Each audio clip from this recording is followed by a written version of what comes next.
Ladies and gentlemen, boys and girls, welcome to another episode of the Coffee Roaster Warm Sessions podcast. Friends, today we are continuing our series on all things leveling up. I think last week we covered leveling up as a barista. This week we're diving into the roasting game, leveling up as a roaster, which is very much so our wheelhouse kind of. We run a roasting company, so this will be a fun one.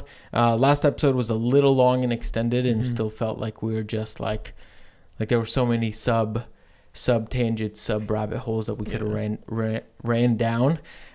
So I don't know. We'll see what this is like. So yeah, it was a good episode. There's also so much content out there that we could break down within a little point, because. Yeah. And a lot of it is also not, why did I just pour a full cup? I never do that. I know. I was like, what the heck? I don't know. I'm going to go take a drink of water. I'm parched. That's sick. So that means I have to keep talking. No, I think last episode was great. It was a lot of information. I would say it was a healthy balance of like some practical stuff, but also some good concepts that could take so much dialogue and so much conversation to break down. That's why I think it's important, like if you're listening to this podcast, to engage in the dialogue, because one of the things that I think a through line through the last episode, this episode, and the one to come is the fact that a lot of our education, when we talk about education, is learning from one another. It's not only quote unquote reading a book, you know what I mean? Yes. But it's learning from one another. And the people that listen to our podcast are awesome people to learn from. Like I know the range of people that listen to our podcast, and it's actually, it's incredible to have people talk about the stuff that they're experiencing, what they're hearing from us, and then hear from people that are in the industry and experiencing maybe similar or different things even from a different perspective. Yeah. Even if, like, let's say one topic was, hey, how do you deal with an angry customer, for example, many different people would probably agree on how you should do it, but the way they execute on that is going to be different because everyone's different, and that's the beauty of learning from one another. You can really grasp something that you probably wouldn't have thought of just because someone has a different personality, For sure. 100%. Yeah, that's also why it's probably a really good idea to just spend time around other people who are in the industry. We'll talk about that because that's a part of the leveling up game. Totally. But we have some batchy friends. Last week we dropped 3 new coffees. So if you're just tuning into this and you didn't know, guys, go pick up one of them. We dropped 3 fresh crop Colombians. They're just, yeah, they're pretty good. I think they're solid. Yeah, they're really, really pleasant and enjoyable to drink. I think this is one of them. On the as a batch brew on the pod. So. We dropped wait. What? Dude, I didn't even take a sip. Yeah. Just aromas. It gave me huge, and this is what somebody else said also. Gave me huge thermal shock.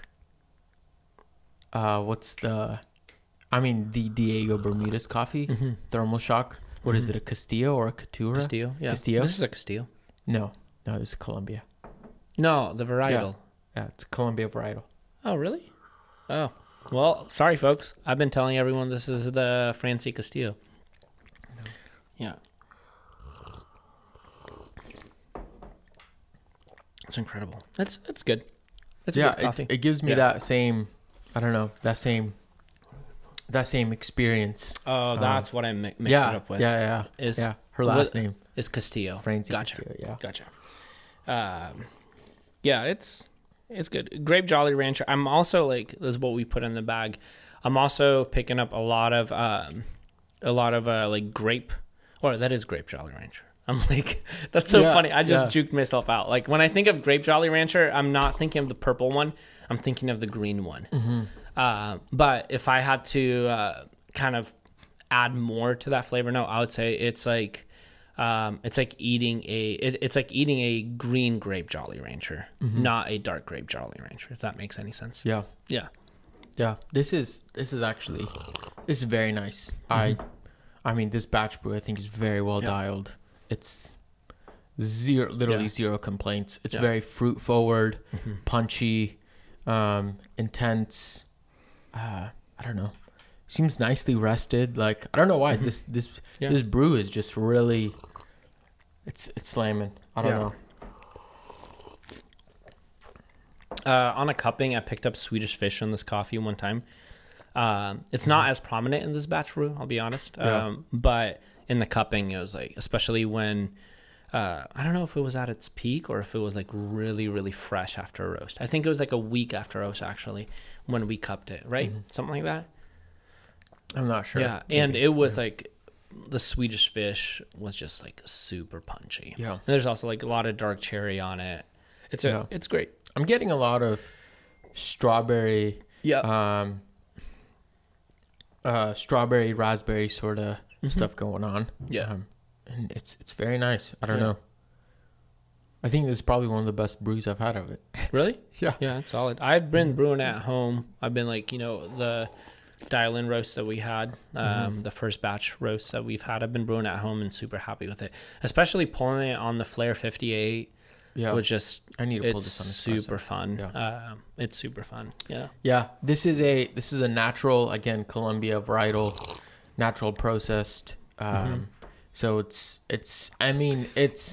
Side note, you just sounded like Kyle Roselle when he said process. He said I know. Process. I said process, and I'm like, what are you, Canadian? Dude, I literally thought to myself, like, what are you doing? That's so dumb. Like, I've never literally said, process. Yeah, like, sorry. What the heck? But yeah, this is what this coffee is doing to me. It's making me change the way I'm even speaking. So, no, it's like if you're looking for like a punchy, intense, natural, like very fruit forward, classic, natural, but it's still really, really good, like really complex. I mean, one of my friends, I sent him some of our previous roast, and he said that this is probably one of his favorite naturals he's had in a while, and he's like, you can just taste that it's a really quality natural. Yeah. He's like, you can drink it when it's cool, it still holds its own, it doesn't fall apart quite as easily as most naturals do. So anyways, just and we got this coffee pretty fresh off of harvest, so it's a nice treat for those of you who are looking for a very clean, good crop. So but that being said, go pick up a bag, please do, for your sake, because they're tasty. But anyways, leveling up your roasting game. What do you think? I think when I think about the topic itself, I'm always reminded of what Lee Safar told me ages ago. It's like, remember one thing, if you work in coffee, especially in roasting, you're in the business of flavor. Yeah.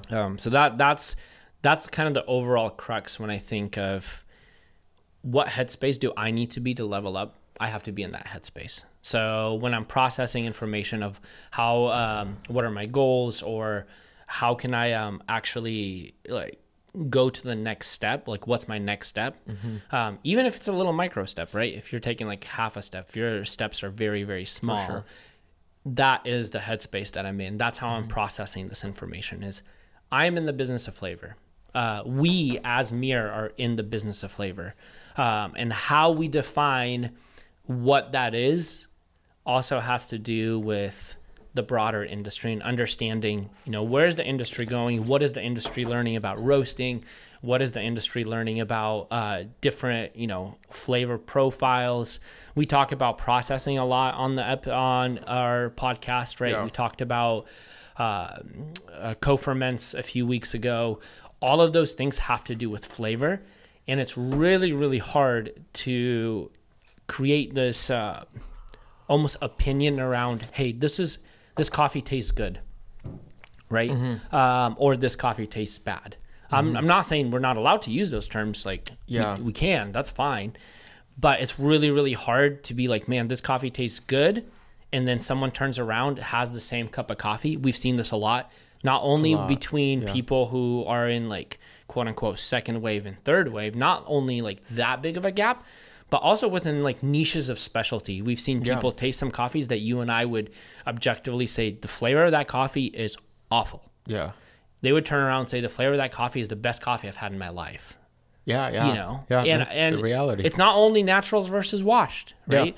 It's different roast profiles. Yep. It's there's so much that goes into that small little concept of you're in the business of flavor. That's you're delivering flavor. Your product is flavor.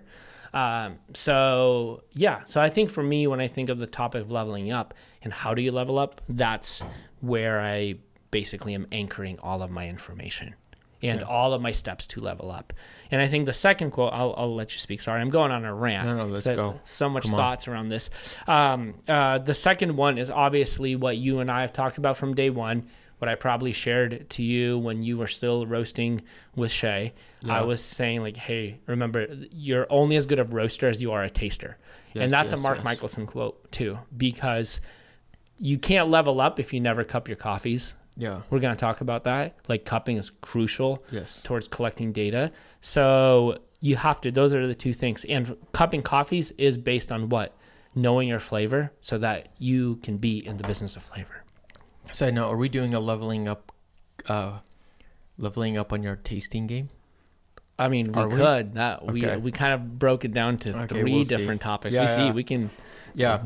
Because I mean, I think that's a really big part of it, and even doing some prep for this episode, was like kind of wrestling with myself a little bit because so much has to do with, like, it's hard to talk about roasting without talking about tasting. Yeah. But then tasting and becoming a better taster, like even including tasting in the conversation of roasting would assume that the person knows how to taste that's listening. Yep, exactly. And if you don't, then dude, that's a whole other thing you should be leveling up at, because you can't really distinguish leveling up roasting from tasting. And those things need to work, even though they're different in many cases. Like there are some things that you should just do better roasting wise, but there's so much overlap. Like a lot of your decision making is based on that. And so and also another thing based on that whole flavor subjectivity thing is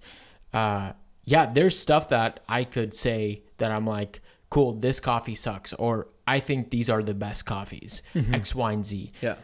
Like I can confidently say that. Yeah. And I can be very bullish on it and just 100%, sure that that's the case. But at the end of the day, we also need to keep in mind that, again, like you said, like everybody else has a different preference and palate. And so that dance is very difficult to play because, like even just thinking about, like, literally last night I was in here just thinking about our website and messaging and how do we communicate across that we roast good coffee without saying, hey, we're roasting good coffee, because everybody thinks that about I want to see a website that says we roast bad coffee. And maybe that's what we should maybe the do. brand Bad Coffee. There is a company I think called there Bad is. Coffee. Yeah. They probably roast really good coffee. Really actually. bad coffee. Yeah. No, they probably roast good coffee. It's like bad. Yeah. It's like sick, dude.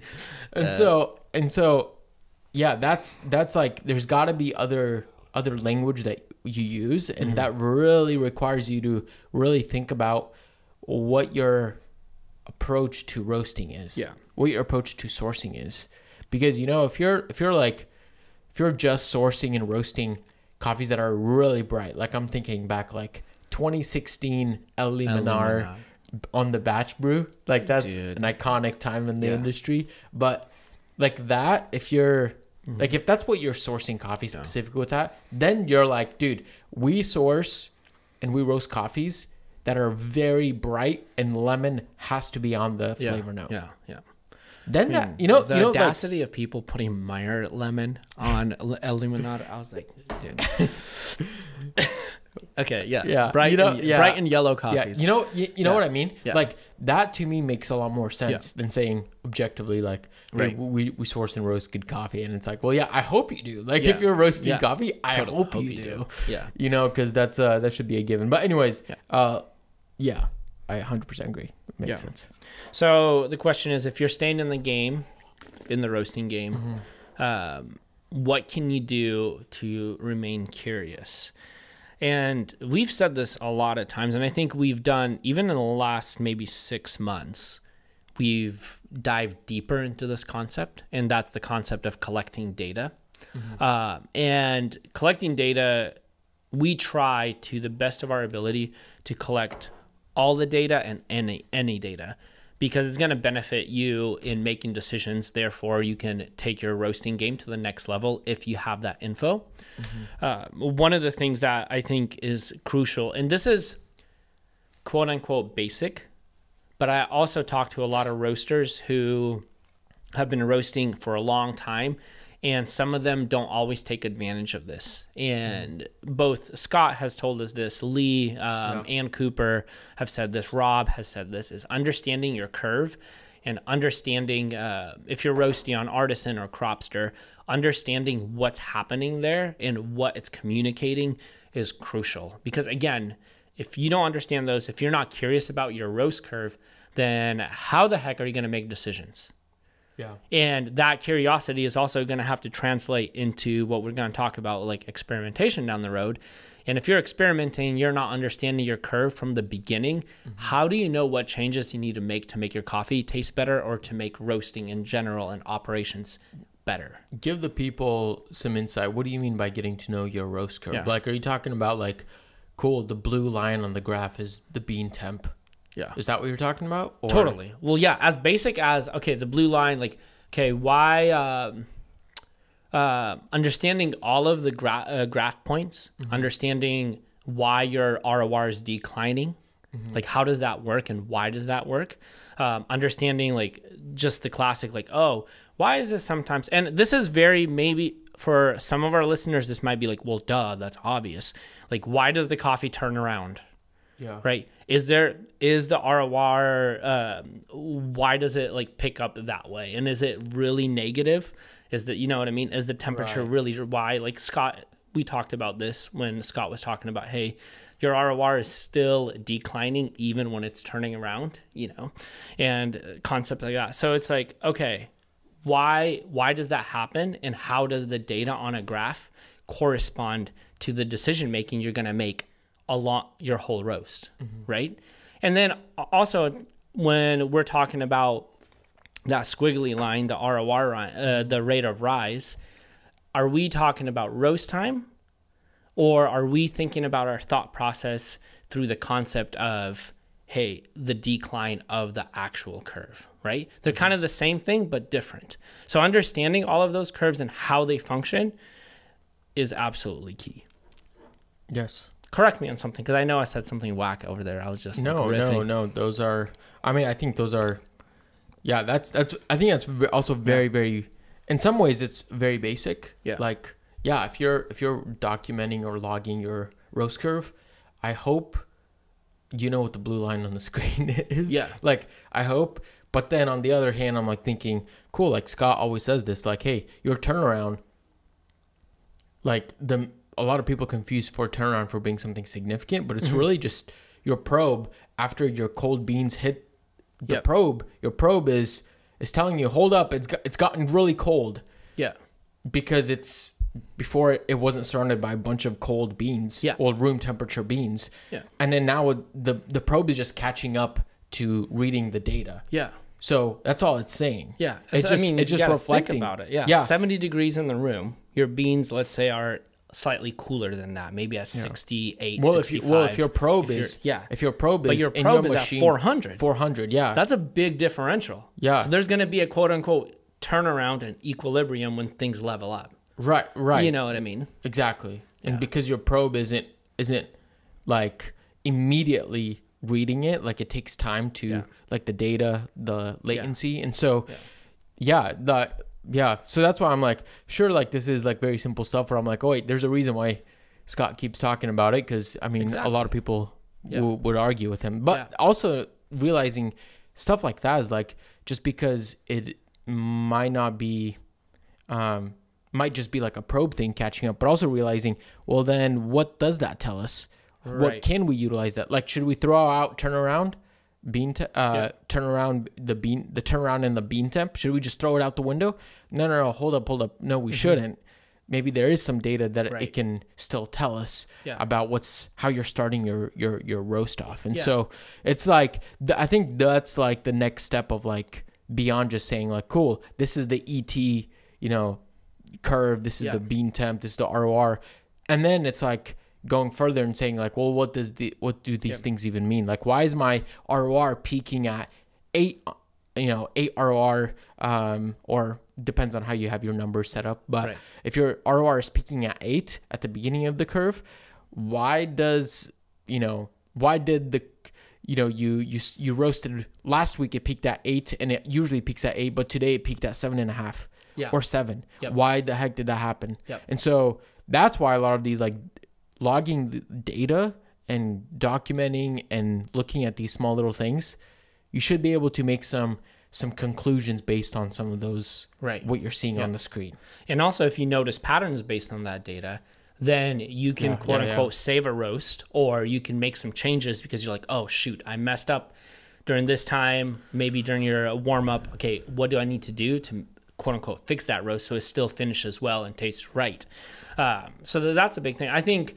And also taking in consideration that data doesn't always dictate an exact response, right? Like you were saying, if the ROR is, if on one coffee it peaks out at 8 and the roast ends at 9 minutes and 47 seconds, doesn't mean that on another coffee, because of your roast, because of your curve shape, that it'll automatically, because it peaked at 7.5, it'll automatically be a longer roast. Right. You know what I mean? It doesn't correlate exactly like that, because you're also considering that the whole roast, all of the data at the end of the roast is what actually comes up with the whole conclusion of the coffee, not a simple point in the first 3 minutes or this and that. It's like some coffees we soak, some coffees we don't. And there's a reason for that. It's understanding like, okay, how does that affect your end goal and end flavor and all of your data in combination, not just one point of your data. 100%. That data logging is a really big thing. And figuring out how to also interpret the data, both from like a technical standpoint of like, how do you adjust a roast according to the data you're seeing on the screen, but also it's interpreting the data on the cupping table. Yes. And hopefully we'll talk about this again later, because I think there's a few things I want to bring up about this, but also cupping blind so that your palate can dictate and tell you exactly what's happening. And also I would say not cupping alone. It's very helpful you cup alone probably more than I cup alone. Because it really depends. Like if I'm in the roastery roasting, I'll bring some samples and cup them. And then usually if you're always bringing samples to the office and cupping them. But then when we cup together, that also creates a different dynamic. So I would say if you really want to level up in your roasting game, find someone to cup with. And cupping with someone doesn't always have to be another roaster. Cup with another barista. Right? Yes. Cup with another home barista, or someone that you do have to trust them and understand their palate, because you have to then decipher what are they tasting and why are they tasting this to have that information be productive. But make sure, I think cupping alone is a very big way in leveling up. That's very important. I think we'll or cupping together, not alone. We will get there, I think, because I think there's also, but before we go there, I want to touch upon what are some of the key pieces of data that we think are crucial to the roasting process? Especially right now, I would say in like some recent time, calculating weight loss in every single batch has been like crucial. And I think the reason that's very important for us, because it's almost the most objective piece of information that stays constant.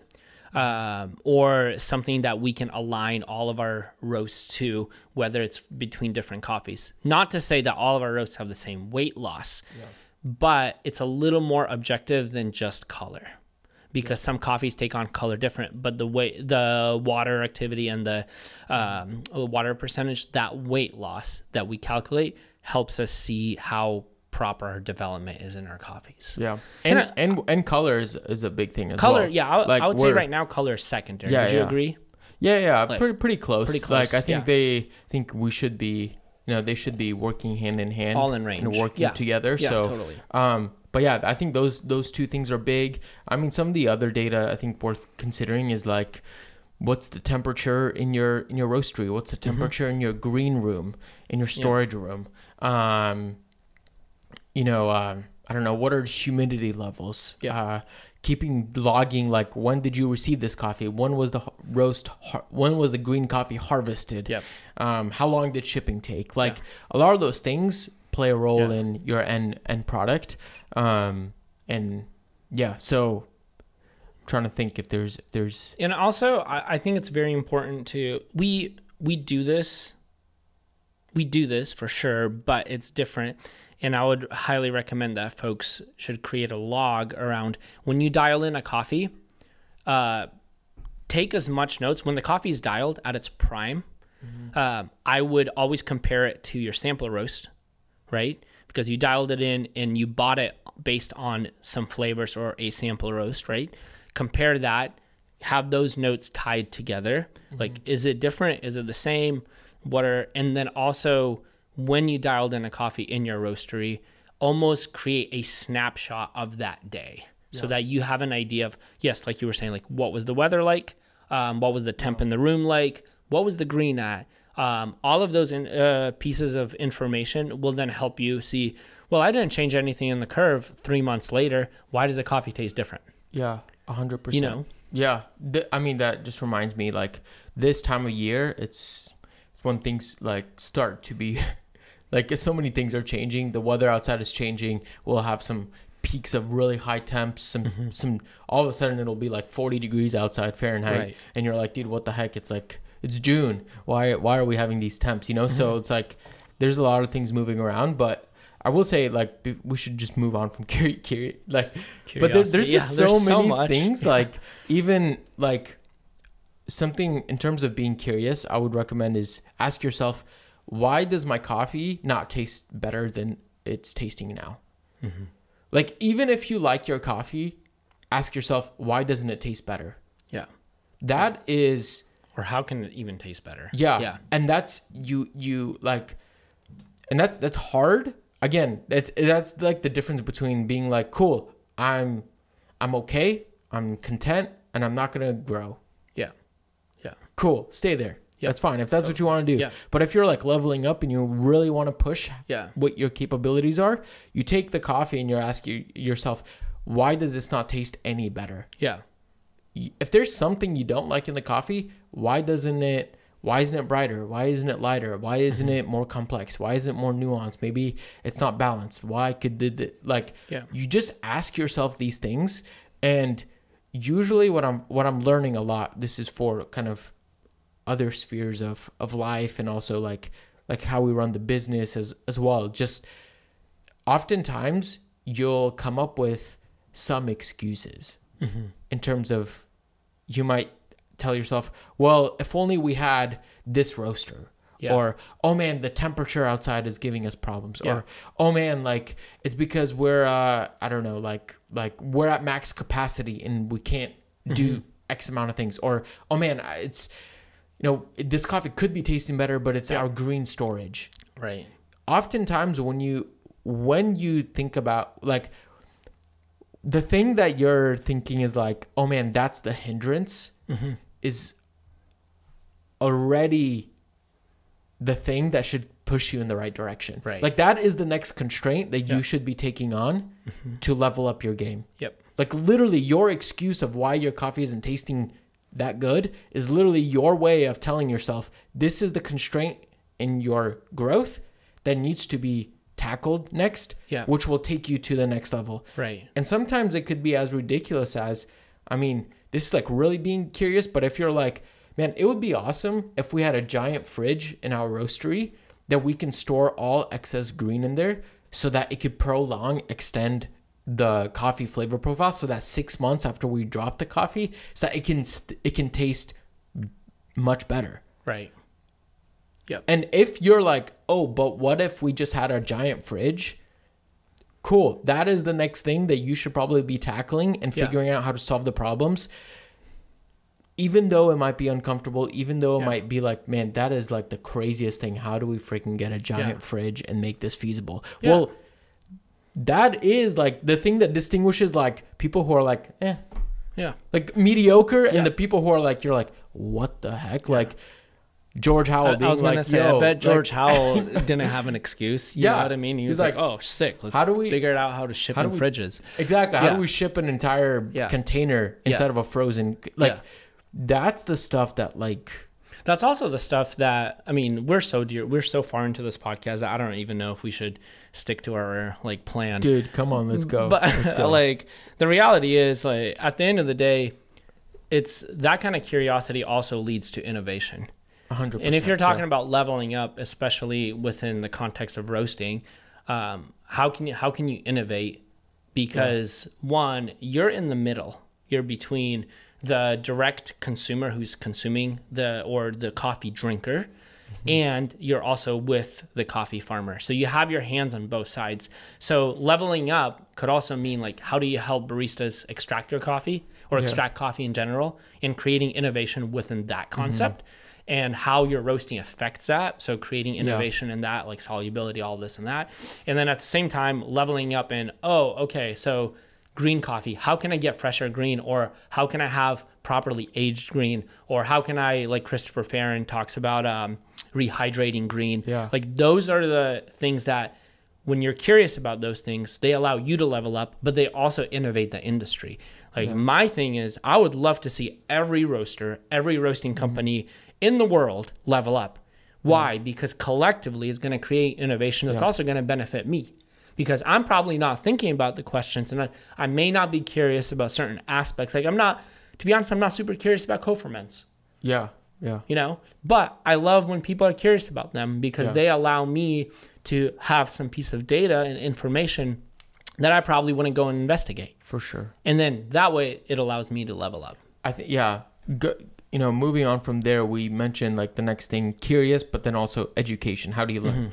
That learning from others is a really big thing. I think, and piggybacking off of the thing you mentioned about cupping, that's, I mean, what I have written down is like cupping with other professionals, being in the same room as other people, and blindly cupping. Again, blindly cup, like take away all bias, and then cup with other people and just see like, man, what am I tasting? Why does this coffee taste a certain way to somebody else? And man, that's just such a big deal, is cupping with other people, and getting more reps in tasting. But also I think the other way that you can educate yourself is when you're cupping, find a roaster that you either aspire or to be like, or a roaster that you respect, or a roaster that buys the same, if not similar, green to you. Take their coffees, put them on the cupping table next to yours, blindly, preferably somebody else set up the cupping for you. And then you just evaluate blindly. And then that is a huge learning experience. That gives you the education to be like, cool, why is this different? And is this better or not? And do I need to make some changes because they're doing something better? Or you taste it and you're like, cool, we're going in the right direction. Because I actually do prefer our coffees better. But you can only do that if you're blindly. That means you have to be honest with yourself and what you're tasting. And this is a small little caveat to cupping. Some of the cuppings that I've enjoyed that we've done were actually group cuppings for sourcing. Like at SCA, when we cupped with our friends from Luna at Shared Source, we met a lot of people. Just even outside of the idea of education, there's just such a energetic and a vibey thing when you're in a room with other roasters who are in the same business choosing coffees, and you get to cup alongside of them.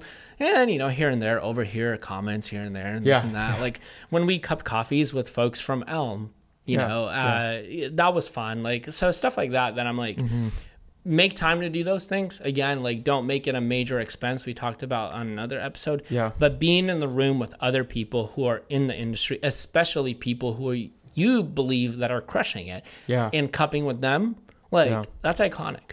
100%. I think another thing that, you know, it's worth covering is like you can buy courses online. Mm-hmm. You can buy consultation from professionals in the industry. You can, there's a number of really solid books out there on roasting that you can start reading. Yeah. I gotta say, with consultation, another caveat to that is a lot of the times people think you only need consultation when you're opening a business or starting a business, and I would say, like, hey, if you've been in the business and you've kind of hit a rut, get some consultation simply to get feedback. Yeah. 100%. Because you don't know, like, let's say you call in a consultant, they come to your roastery and you've seen something in your roastery so many times that it's a blind spot. Yeah. And then they see this, like, why? Yeah. For what? 100%. And that little thing just changes your perspective. It might not be a major change, but it's a big enough shift that it kind of takes you in this new direction to leveling up. So don't be afraid to bring in a consultant, get a second opinion, even if you've been in the game for a while, right? 100%. That being said, looking at stuff online, I'll never forget our fishing trip when we were reading Reddit a couple years ago. Oh, yeah. Yeah, please. Reddit's great. There's a lot of really great forums, but please be wary about the stuff that you read on there. There's way too many people, just like in the home barista realm, which thank God for Lance, who's just like, cool, let's just test it. Yeah. Which is the next section here. But don't trust everything you read on Reddit or on roasting forums, no matter how smart it may sound, no matter how logical it may seem. Yeah. The best thing you could do is literally, if you're like, oh, that kind of sounds smart, before you like implement it across all your coffees, just do like waste one batch on experimenting and then just be like, did this work? Is this beneficial? Like, please take stuff with a grain of salt. Even like, I'm going to be honest and say, like, I mean, I love how we roast. It's great. But take what we say with a grain of salt as well. Like, I don't want to be like, dude, just follow blindly after me because I know, because we know everything. No, it's like, take what we have with a grain of salt as well. But especially Reddit, Facebook forum. Yeah. With that said, experimentation is key, right? I remember when we were in a place where we're trying to like implement new things. We don't have all of the coffees that we would want to use for this kind of experimentation. We just went, sourced something very, very cheap and just said, hey, how can we play around with this coffee? Yes. And if at the worst thing, if it comes out, I use it for latte art practice, you know what I mean? Yeah, just exactly. take it to the cafe and just burn through it with some milk. Yeah. Sure. Or better yet, the coffee is like not the best, but it's good enough to maybe donate to a local homeless shelter or a nonprofit for someone to use. Yeah. So there's always that kind of like win that you could do. But the key is buy something that gives you the opportunity to just trial run. All of these thoughts that are going on, the curiosity, the education, how can you take all of that and actually make it practical without wasting your geisha? Yeah, 100%. And it'll, I mean, if you're like, man, this is going to cost me. Yes, it will. Like that's the process. Like it's going to cost you some loss and some failed batches and some coffee that doesn't taste good, but you're literally paying to educate yourself, get better, level up in the game. And hopefully a year later after doing this, you're way better than you were a year ago. Exactly. And that's already worth it. That's what sets certain people apart in the in the game. So I don't know. Any final thoughts? And we didn't cover much of this, but remember, leveling up not only in roasting, but your goal as a coffee company, as a roasting company, is to do good business, right? Yeah. Because you sell more coffee, you can buy more green, you can roast more green, means you can experiment more green, gives you another opportunity to just do better overall. So just sort of put that in perspective. Like at the end of the day, like don't stop at, if you have a fantastic geisha, do that coffee justice, sell it well. Yeah. You know what I mean? Don't let it sit around. Like the worst thing would be like if you have a gem and no one knows about it. Yeah. Like frick, if you're excited about your coffees, tell people about them, 100%, right? If you're not excited about your coffees, well, that's another problem, right? Yeah. So remember that part. That would be in closing, because that will give you so much more opportunity to actually level up. Yeah. I think one last thing that I'm just gonna close on is that, like being in the roasting game and just the roasting game, realize that being in the game will help you level up on its own. Mm-hmm. And what I mean by that is, I've been running into this a little bit as well, just outside of coffee, just even in like my video work stuff. It's like had like a misunderstanding with a client that was a little frustrating, and I was like, man, just not the funnest thing. Yeah. And then it's very easy to be able to be like, yo, it's the client's fault. The client doesn't understand. The client isn't creative. The client is doing this, that. That's like the easiest thing to write off. Even if you're like 100% sure that it's their fault. Yeah. That's the easiest thing to do.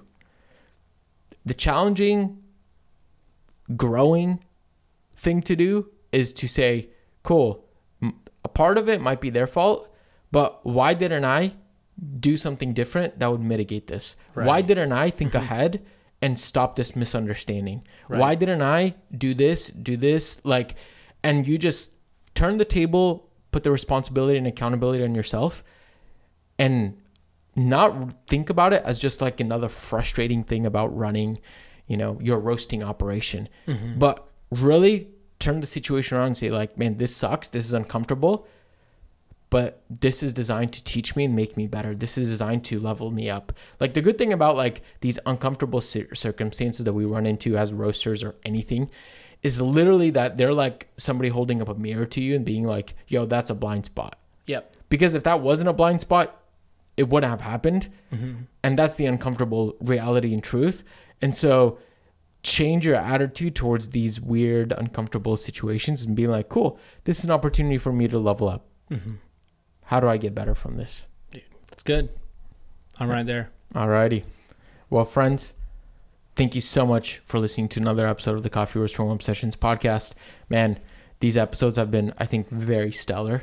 Just like so much information, very practical, and hopefully this has helped you, given you some ideas on how you can level up and step up your roasting game.